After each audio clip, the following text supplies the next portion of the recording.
Bigyan natin ngayon ng opinion, reaction itong post ng DWAR Abante Radio. 14 minutes ago, mainit-init pa ang post.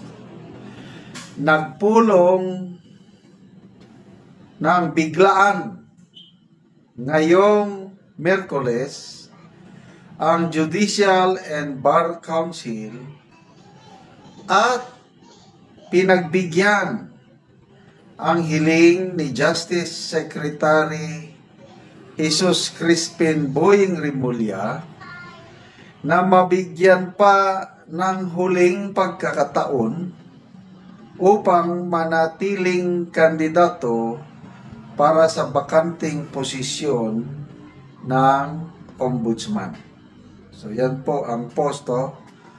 So, GBC binigyan ng second chance si DOJ Secretary Remulla. So, himay-himayin natin, ano? Una nang napabalita last week ata through sa article ng abogado.com.ph na na-disqualify na si DOJ Secretary Remulla dahil nga sa nakabinbing kaso niya sa ombudsman. Yan ang balita. Sabi naman ni Secretary Boying, he is not giving up. I am not giving up on my position. So ito na ngayon, Miyerkules ngayon, biglang nag-meeting. Tapos, binigyan ng second chance. So, ano ang ibig sabihin nito? Okay, ito, analysis ko lang opinion ko lang ito, I might be wrong. Kung binigyan siya ng second chance, ibig sabihin, natanggal na siya. Na yung report ng abogado na sinasabi na disqualify siya, yun na yun. Disqualify. Tinanggal na siya sa list of candidates. I think 17 yung list of candidates. Natanggal siya. Ngayon, dahil I don't know anong nangyari, nag-follow pa, nag-appeal, whatever, nag-meeting, biglaang meeting ang Judicial and Bar Council at napagdesisyonan, bigyan siya ulit ng second chance. Isinama ulit siya bilang kandidato ng ombudsman. Yun ang pagkakaintindi ko dito. So, ibig sabihin, buhay pa ang pag-asa ni Secretary Remulla na posible maging ombudsman. So, ang mga susunod na gagawin, yun na, mag-interview na, vetting process na tawag. Interview, then pipili na ang GBC ng 3 nominees isubmit sa Pangulo para doon mamili ang Pangulo out of the 3 names na isubmit. So, ano sa tingin nyo? May pag-asa ba na maisama si Secretary Remulla sa 3? Kung ako ang inyong tatanungin, kung walang influence, walang tawag-tawag, yung magiging independent lang ang GBC. Hindi sila walang pressure. Kung sila lang, yung GBC lang, tingin ko hindi siya maisama. Kasi ang bibigat yung mga makakalaban niya. May isang active na Supreme Court Justice, si Samuel Garland, plus may 2 retired na Supreme Court Justice. Ito pa lang, Bigat na yan, no?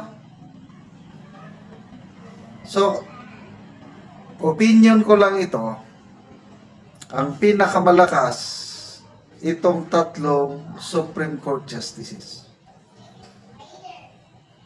Si Secretary Boying, malayo. Kasi nga, mulat sa poll, sa history ng ombudsman, ang palaging na-appoint dyan, yung galing sa judiciary. Kaya kung ulitin ko walang nakikialam, walang tawag-tawag, walang mahirapan si Secretary Boying Rimulya. Yan ang tingin ko. Kaya lang, hindi natin maalis yung posibilidad na maisama siya. At kung naisama siya sa shortlist, wala na. Tapos ng boxing. Basta nandun siya sa shortlist, kahit sino ka pa man dyan, active or retired, once na naisama ang pangalan ni Secretary Boying sa shortlist ng GBC, umakyat sa Malacanang, sigurado na yan. Opinion ko lang din ito. I might be wrong. 100% siya ang pipiliin na ombudsman ng presidente. Bakit? Alam nyo na. Hindi na kailangan i-detalye. Magbasa na lang tayo sa mga comments.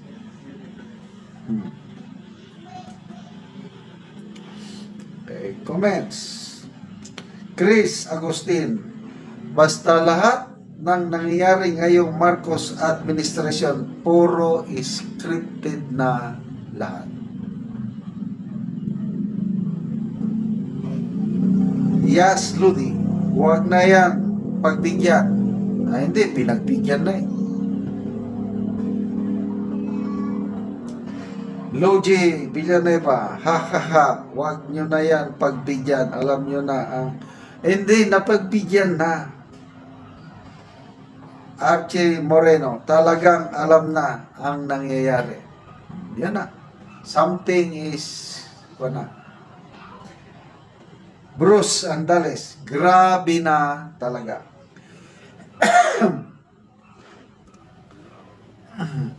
Assumption Anthony, kapag nag-apply tayo ng work, wala nang second chance if na fail na. Nako, lalo pa may mga record ng anak niya mismo.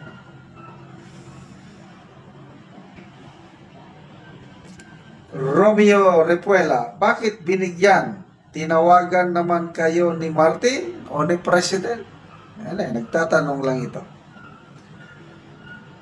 Dre Sanyara, pagkalaban na disqualify, di na makamotion, pero pag pro ngagba, pinagbibigyan. Something is smelly. Okay, salamat mga kaibigan sa inyong pagsubaybay sa ating channel.